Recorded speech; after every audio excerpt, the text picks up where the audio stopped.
ایک روزے کا یہ سارا بدلہ ہوگا، جنت کی نعمت اور جنت کی خوشبو اور جنت کی حوریں اور حوریں اس طرح کی ہوگی۔ یہ ساری چیزیں جو اللہ کے نبی صلی اللہ علیہ وسلم نے بیان فرمائی، یہ بدلہ ہوگا کس کا؟ صرف ایک روزے کا۔ جب ایک روزے کا یہ بدلہ ہے تو میری ماں اور بہنیں اندازہ لگائے پورے رمضان روزے رکھنے کا کیا بدلہ ملے گا۔ اب آپ اللہ کے نبی صلی اللہ علیہ وسلم نے ارشاد فرمایا کہ اگر لوگوں کو پتہ چل جائے کہ رمضان کی حقیقت کیا ہے، اس کی فضیلت کیا ہے، اس کی برکت کیا ہے، تو لوگ یہ تمنا کریں گے کہ پورا سال رمضان ہو، رمضان کبھی ختم ہی نہ ہو۔ ایک مہینہ نہیں، 2 مہینہ نہیں، 3 مہینے نہیں، بندے یہ تمنا کرنے لگیں گے کہ پورا سال رمضان رہے، رمضان کبھی ختم ہی نہ ہو۔ جب یہ حدیث اللہ کے نبی صلی اللہ علیہ وسلم نے بیان فرمائی تو ایک صحابی رضی اللہ تعالیٰ عنہ نے کہا کہ یا رسول اللہ آپ ہی بتا دیجئے رمضان کی حقیقت کیا ہے۔ تو اللہ کے نبی صلی اللہ علیہ وسلم نے ارشاد فرمایا کہ جنت شروع سال سے لے کر کے آخر سال تک سجائی جاتی ہے۔ کس کے لیے؟ رمضان کے لیے۔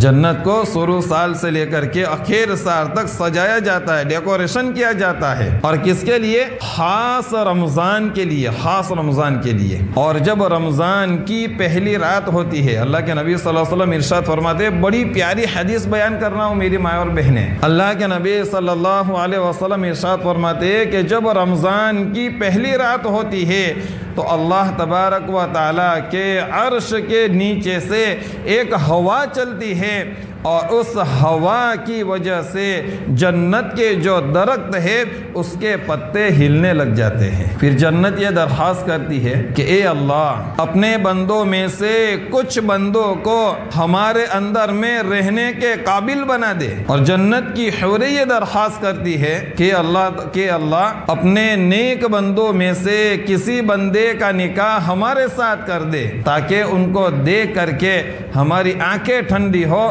اور انہیں دیکھ کر کے ہماری آنکھیں ٹھنڈی ہو۔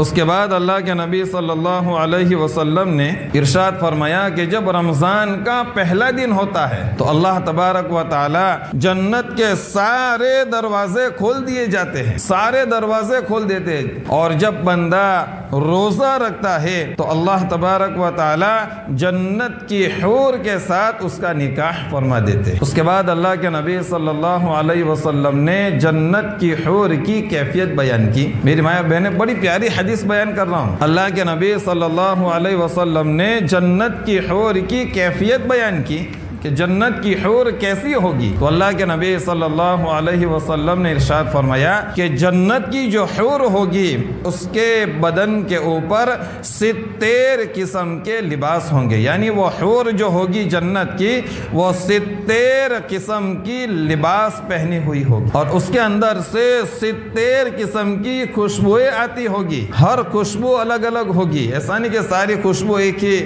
طرح کی ہوگی، نہیں، ساری خوشبوؤں کی جو بو ہوگی وہ الگ الگ ہوگی، اور اس جنت کی حور کے 70,000 خادم ہوں گے، یعنی نوکر ہوں گے، اور 70,000 نوکرانیاں ہوگی، اور ان تمام خادموں کے ہاتھ میں ایک پیالہ ہوگا جس کے اندر میں کھانا رکھا ہوا ہوگا، اور ہر کھانے کی لذت یہ الگ الگ ہوگی۔ اور پھر اللہ کے نبی صلی اللہ علیہ وسلم نے ارشاد فرمایا کہ یہ سب کچھ، یہ جو کچھ ہوگا، یہ سب کچھ ایک بدلہ ہوگا کس کا؟